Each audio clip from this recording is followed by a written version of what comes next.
everybody. Welcome into First Take. Thank you so much for hanging with us. Stephen A. Smith, next gentleman. How you doing? We doing this now? No, let's do okay. I like sticking with it. Do we do something different? Yeah. Y'all make it corny when y'all stall. Just do it, baby. Just do it. We just did the workout of the Kings. All right. And then we will. Just and then we'll be saying, flowing. Hey, guess what? We found somebody. T.I. Rapper T.I. will join us to face Stephen A. He went missing after the Falcons lost. Atlanta police called me. They informed me that they had found T.I. APB out on him? I had an APB out on him. He was hiding for quite some time because he was trying to recover from the Atlanta Falcons blowing the Super Bowl. But we found him.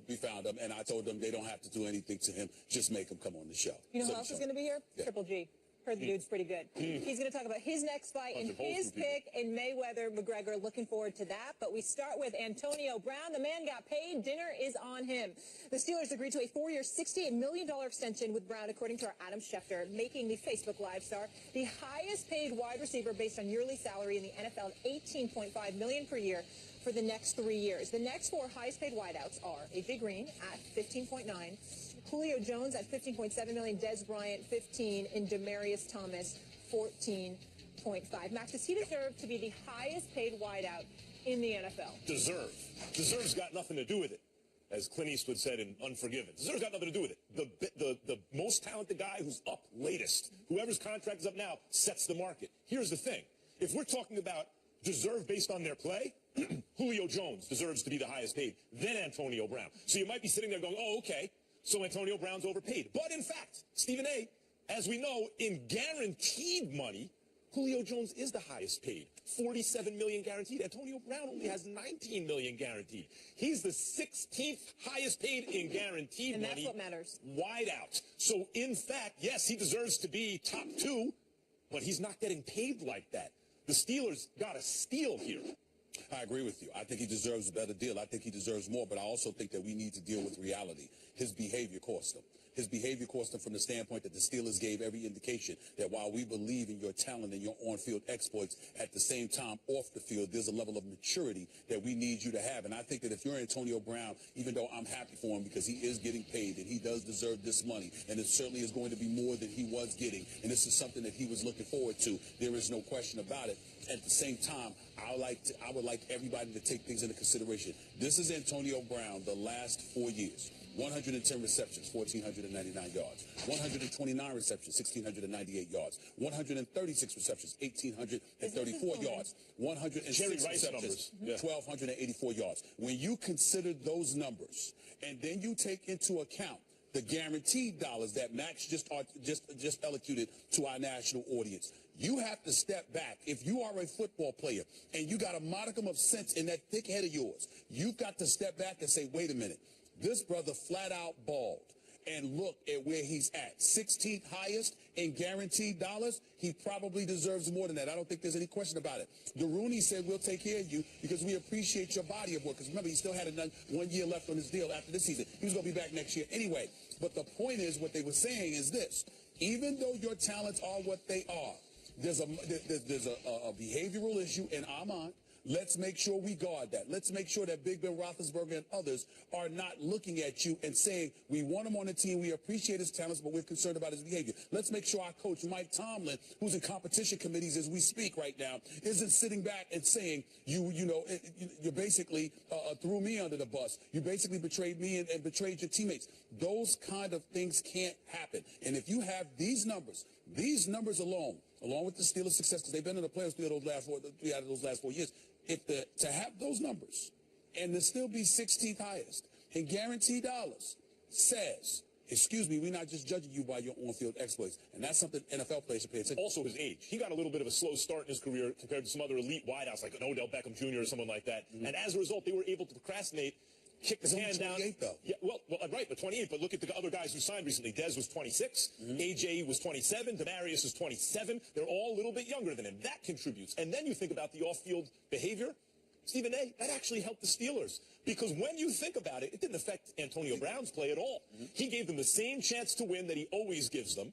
But it gives the Steelers an excuse, along with his age and the fact that he had another year, to keep his salary down. That really helps them, the $19 million guarantee. You know what you point to? You point to what I said weeks ago, They look for every excuse under the sun to lowball you to the best of their ability. In the world of business, you're trying to get maximum product at the least expensive price. This is what they do. So the Steelers are no different than what anybody else would have done, and it would behoove NFL players to pay rapt attention to that. Especially when you consider, you say, like, what's the problem with his behavior? It could be a distraction to his team. It could hurt the team. In fact, his behavior helped the team because his play didn't suffer. Steelers are going to lose to the Patriots anyway. Let's face it, that wasn't close. And on top of that, they get a discount on him, which also affects the money they have to spend under the cap on other positions. They get, once they take care of Le'Veon Bell, it's going to be him and Antonio Brown and Ben Roethlisberger for the twilight of Roethlisberger's career, giving them a chance to win every season. This worked out perfectly for the Steelers. All right, let's move on then, because we want to get into one of the other killer bees. They were about their business yesterday, and they took care of 2/3 of that group, placing the exclusive franchise tag on running back Le'Veon Bell. He is 25, since we're talking about ages. A source told our Adam Schefter, this means Bell's movement is completely restricted. He can only negotiate with the Steelers and isn't allowed to sign an offer sheet with another team. This is a tough one, Max. Who's more valuable, Antonio Brown or Le'Veon Bell?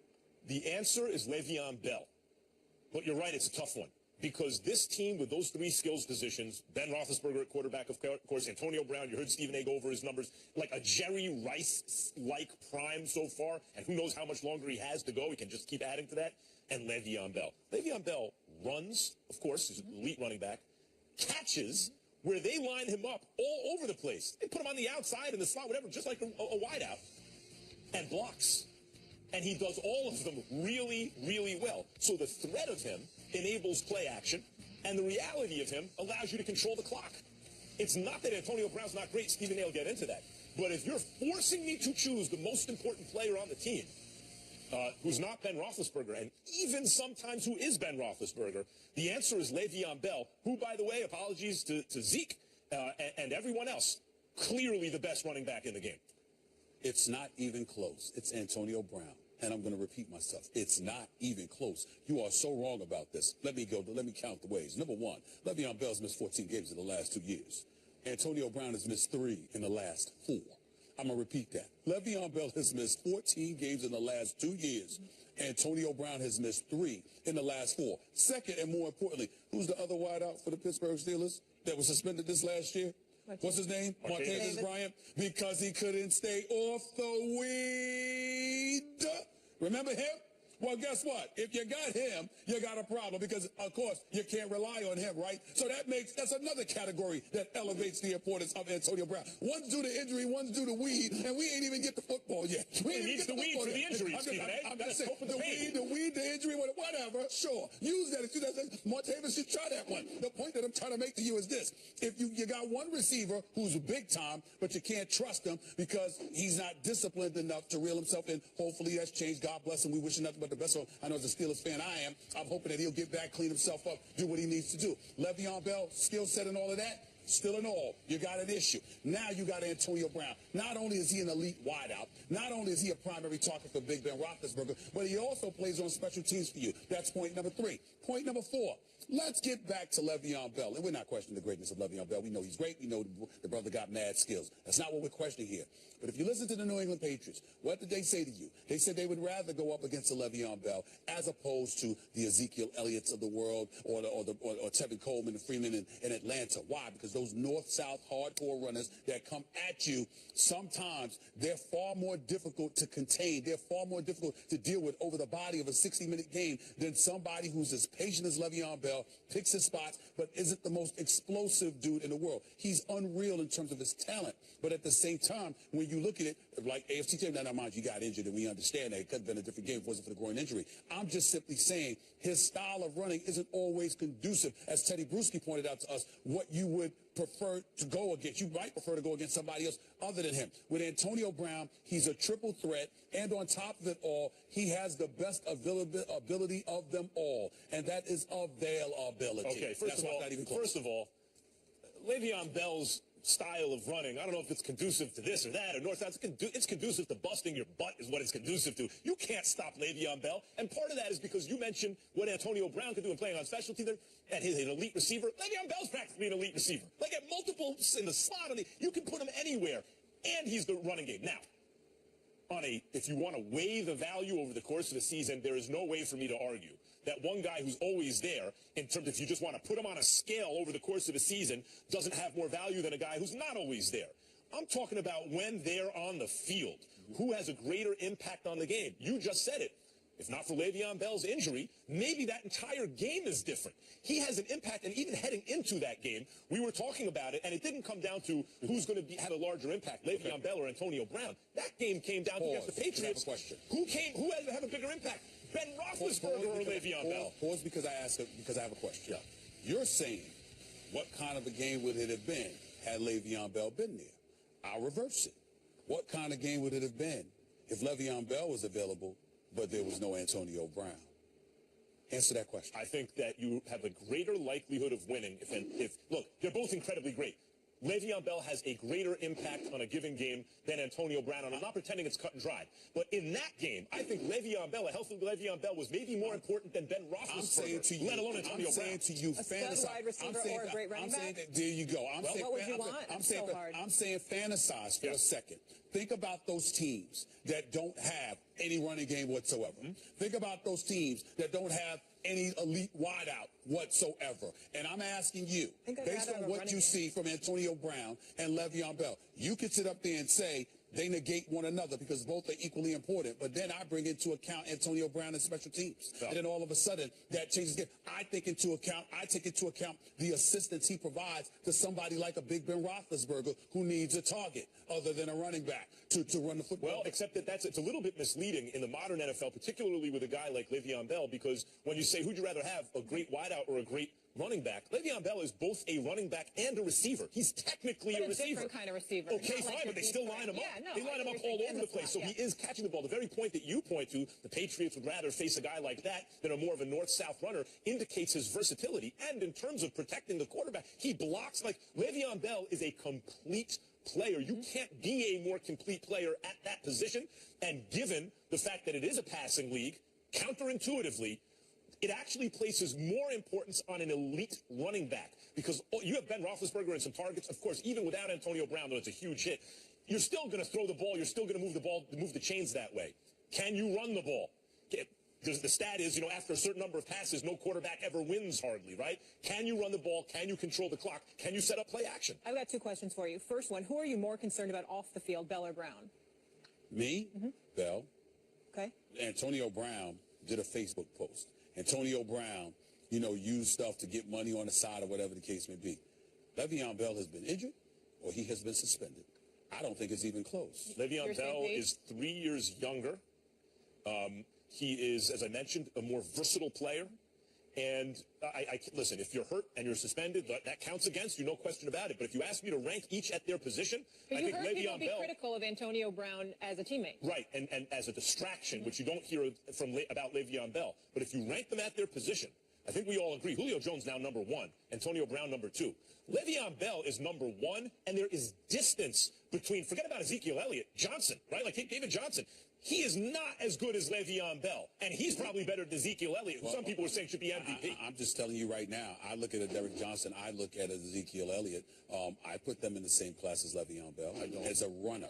Not as a passer. I'm just talking about as a player. Okay, that's fine. Well, you're right about that. Le'Veon Bell coming out of the backfield, even though some would say Johnson could do some things as well. Yes, you can. But let me be very, very clear. As a runner, those guys are on par with it. Listen, Le'Veon Bell had 6 games where he didn't rush for 100 yards this year. And he had some big-time games. He had 2 big monster playoff games before he got hurt in the AFC Championship game against New England. Now, there was games, I got the numbers right here in front of me. 10 rushes, 53 yards against Miami. 21 for 81 against New England. 14 carries for 32 yards against Baltimore. 17 carries for 57 yards against Dallas. All I'm saying to you is that even though Le'Veon Bell is big-time and we get all of that, at the same time, I think I've made the case that Antonio Brown is no joke. And you got to look at that and respect the prowess that brother brings to the football field. One other thing I want to get to, obviously this is your squad. Didn't live up to expectations this season against the Patriots. In terms of and where they want to go. Do you see these two guys together in the long term, in terms of Bell wanting to get that long-term big-time deal? Can the Steelers feasibly do that? If I'm the Steelers, I got to keep both of them because of their talent and their youth. The fact that they've got both talent and youth on the side, and they're both good guys. Le'Veon Bell made mistakes, but he's not a bad guy. Antonio Brown made mistakes this year. He's not a bad guy. I think that regardless of their mistakes, they're still character guys. They're individuals that are good people, that are elite performers. And not only that, you got Big Ben Roethlisberger. You can't be bringing him somebody new and he has to work in. You're trying to keep Ben Roethlisberger playing for a few more years because you don't want him to retire. The key to me is not like, I don't care if they're robbing banks, if they're performing on the field. Like in this case, the point is that you have a Hall of Fame quarterback in it where he's still really effective, but in the last phase of his career where he's still great. What are you going to do with those years? Because there's no guarantee you get another Hall of Fame quarterback succeeding Ben Roethlisberger. What do you do with the twilight of his career? Got to keep a running back. You got to keep Le'Veon Bell, and you got Antonio. You have two other future Hall of Famers. Antonio Brown is good just about as it's ever gotten, and Le'Veon Bell, if you talk about eras of running backs, and you named it for the best back in each era, the Barry Sanders era, the Marshall Faulk era, whatever, the LaDainian Tomlinson era, this is the Le'Veon Bell era. And you're right, he has to stay on the field, but that's the only question mark. If he stays on the field, this is his world in terms of running backs. And we haven't seen this team really at full strength the last couple of years, whether it's suspensions or injuries this year, Martavis Bryant. So still legit offense. Coming up next, Kevin Durant had his choice of destinations in free agency, including going home to D.C. So why did the What's up, everybody? Welcome into First Take. Thank you so much for hanging with us. Steve A. Smith. How you doing? We're doing this now? No, let's do this. I like sticking with it. Do we do something different? Yeah. Y'all make it corny when y'all stall. Just do it, baby. Just do it. We just have to work out the kinks. All right. And then we will. And then saying, we'll be flowing. Hey, guess what? We found somebody. T.I. Rapper T.I. will join us to face Stephen A. He went missing after the Falcons lost. Atlanta police called me. They informed me that they had found T.I. APB out on him? I had an APB out on him. He was hiding for quite some time because he was trying to recover from the Atlanta Falcons blowing the Super Bowl. But we found him. And I told them they don't have to do anything to him. Just make him come on the show. You know who else is going to be here? Yeah. Triple G. Heard the dude's pretty good. He's going to talk about his next fight and his pick in Mayweather-McGregor. Looking forward to that. But we start with Antonio Brown. The man got paid. Dinner is on him. The Steelers agreed to a 4-year, $68 million extension with Brown, according to our Adam Schefter, making the Facebook Live star the highest paid wide receiver based on yearly salary in the NFL at $18.5 million per year for the next 3 years. The next four highest paid wideouts are A.J. Green at $15.9 million, Julio Jones at $15.7 million, Des Bryant $15 million, and Demaryius Thomas $14.5 million. Max, does he deserve to be the highest paid wideout in the NFL? Deserve's got nothing to do with it. As Clint Eastwood said in Unforgiven. Deserve's got nothing to do with it. The most talented guy who's up latest, whoever's contract is up now, sets the market. Here's the thing.